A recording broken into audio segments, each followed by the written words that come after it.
امام حسین رضی اللہ تعالی عنہ آپ کے پاس ایک بار آپ کی اہلیہ نے پیغام بھیجا کہ ہم نے بہت آج لذیذ کھانا تیار کیا ہے، بہت اچھا کھانا اور بہت اچھی خوشبو، یہ پیغام بھیجا۔ اور پھر ساتھ یہ کہا کہ آپ ایسا کریں کہ کچھ بڑے لوگوں میں سے، اپنے ہم پلہ لوگوں میں سے کچھ کو آپ ساتھ لے آئیں، سب کے لیے یہ کھانے کی دعوت ہے۔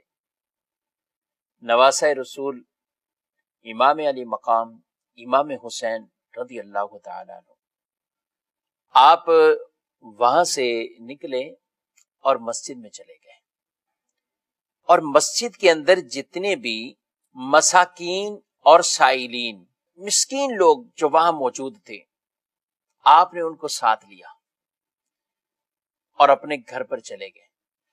اور پھر جا کر آپ نے اپنی اہلیہ سے کیا ارشاد فرمایا؟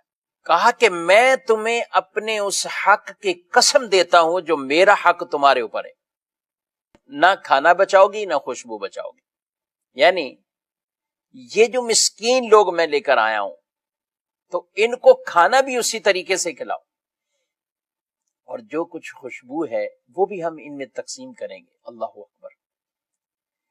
فرمایا گیا کہ امام علی مقام امام حسین رضی اللہ تعالی عنہ نے ان کو کھانا کھلایا، مسکینوں کو اچھے لباس پہنائے، اور پھر انہیں خوشبو دی، انہیں خوشبو سے بھی نوازا، وہ بھی انہیں عطا فرمائی۔ یہ اہل بیت اطہار رضی اللہ تعالی عنہم اجمعین کا گھرانہ ہے۔